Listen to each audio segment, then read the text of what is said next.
Good evening, everybody. Welcome to a session with the champion principal. Hey guys, I am back and in full forward, full speed ahead. Thank you for joining me today, guys. There's so much to talk about. And as you know, I like to stick to education, but guys, there's so many social events that go on in the world. And I believe that education plays a hand in it. Today's going to talk about very quickly, is our work in vain? Very quickly, is our work in vain? Um, there's many educators around the world who give their all every single day. Of course, they're working 8, 10 hours, 12 hours a day, working, trying to educate our youth. Most of these educators believe in education. They believe that education is the gateway to success. All boys and girls need a K through 12 education. Really, they need a pre-K through 12 education. And so many of us who are in this business, we believe in it. Sometimes people who are not in the business do not believe in education. A lot of times some people have bad experiences, and so their thoughts about educators, education in general, may not be the same. But how could you go wrong with education? That's the first thing. You're being offered a free public education. What could be wrong with that? Now, you may not like what's in the curriculum, you may not like who's teaching, but that's where we, as parents and as family members, we can also teach as well. We can also share those missing nuggets that we need to share with our boys and girls. So we just can't put all the responsibility on the schoolhouse. And that's one thing I want to really make sure that you understand. A lot of times people say the education is not good and we don't have the opportunities. Well, how do so many other people make it? How do you explain it? There is education out there. There is opportunities out there. Thousands of young people go to school every single day. Thousands of young people go and do the best that they can to receive a good education. Many graduate every year, go on into the workforce, go on to college, go on to trade school. They took advantage of sports in school, different clubs, different organizations in schools, trade schools and things of that nature.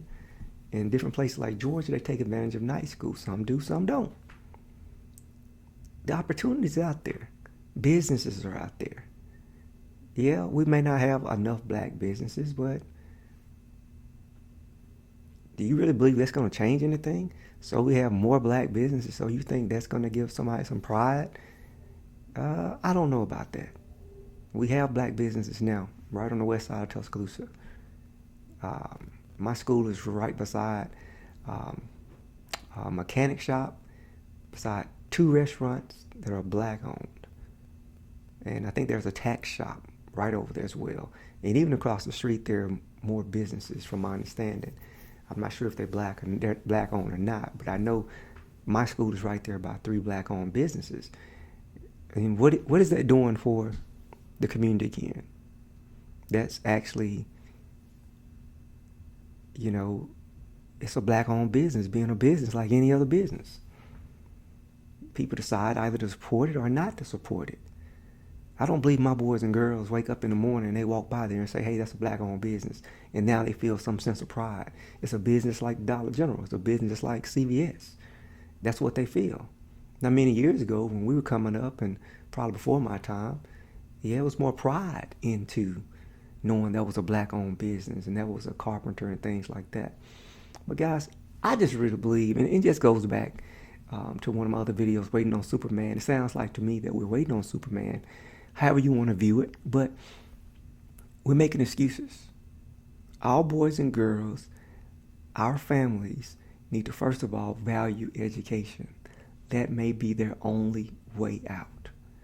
They're not born into rich families. So education is the way out. We need to put more value on the education, expect the best from the school systems, right? When we expect the best from the school systems, prepare our boys and girls every day with the right mindset to go to school, to be respectful, and to do what the teachers need for them to do so the teachers can teach and provide the best education as possible. Now, a lot of times, you got about 20 students in the school who always are disruptive, who's always causing distractions. And the sad part is sometimes some of the parents, they're not really helpful. I can say that I've been lucky and blessed that I have great parents. I've experienced with majority of my parents are great parents from my 19 years. So you have a few people who don't support the plan and everything, but for the most part, they are supportive. And that's what we need. Parents who are supportive of the work that we're doing, parents who are supportive of the work that the teacher is doing, the vision, the mission of the school. We keep saying there's no, they don't have no education opportunities. So what do you think all those multi-million-dollar buildings are doing every day? Help me understand, because I'm deep in it. And it sure looks like we're trying our best to educate to me. It is interesting that normally people who have benefited from education believe that education is important. Now, if you did not benefit from education or you had poor experiences when you was coming through, you probably don't support it. And it goes back to the value system. It goes back to our value system, what we feel is important. And I think that one thing that we're struggling with in our community, we knock different people. Oh, you're educated, or you're a teacher or whatever. So it seems to be a lack of value placed on that individual. But if you go out and do this type of job, it's more value placed on this type of individual. That's ridiculous. We all are in this together. We all have our role to play. We need brick masons, we need teachers, we need doctors, lawyers, and on and on. Everybody has the same amount of value. I can motivate and encourage and impact a child just like anybody else can. You're not going to tell me that in 19 years I have not been able to impact a variety set of students. Of course I have. Just as much as you have. I've saved just as many as you have. So time out for saying that what impact we're making and what impact we're not making. What are you doing? Prove it. Show it. I got the data to show that I've touched many students' lives when they went on to be successful. They went on to graduate. Education, again, has given me everything that I have. I couldn't hustle. I couldn't sell dope. Not good at stealing. So I had to go to school and learn. And that's what's given me this lifestyle and has kept me out of trouble and to provide for me and my family. Tell me what's wrong with that. That's why I say education is important. Now, at the same time, with education, you also have to have a strong family foundation. Things that we keep doing in our families, in our communities, we keep downplaying the importance of family. Family is extremely important.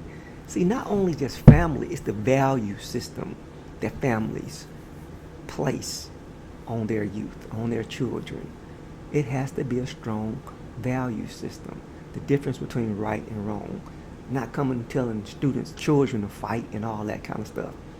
If you see your children going down the wrong road, you need to say something. If your children throwing up fingers and all this kind of stuff, something is wrong with that. If your children got letters and things like that on their clothing, something is wrong with that. It's time to do something. Something is not right with that. If you know your child have weapons and things, something is wrong with that. If your child got clothes that you didn't pay for, something is wrong with that. These are all signs. All signs. Because my son can't come in my house with those signs. He better hide them good. He better hide them good. I tell him all the time, don't bring a Tootsie Roll in my house. If I didn't pay for it, don't bring it in my house. And that's where we as families got to be stronger. We as fathers got to take on our rightful role in our child's life. It don't cost a dime to call your child. It don't cost a dime to come and check on them at the school. It don't cost a dime. And we have to stop putting ourselves in these positions, whether we're going to prison or whether we fall out with the mom. Some of the stuff we can't control, but at the same time, we just got to put that work in So we can have a decent relationship with the mom. So we can have a decent relationship with our child. Because too often it's an empty void and we are away from our children's lives. I believe 100% of all the men step up right now, we can take over and save our youth. I really believe that if we all step up and take over right now and put that effort and energy in. So as you think about it and you reflect about what do we do with our youth, I suggest let's stop making excuses saying there's no education, there's no business, there's no this. There's plenty. Plenty of people have taken advantage of it. Take advantage of the opportunities that are there. Create more opportunities. Focus on building a strong family unit. Do a self-assessment of what you're teaching your babies at your homes. Go from there. Build that foundation. Champion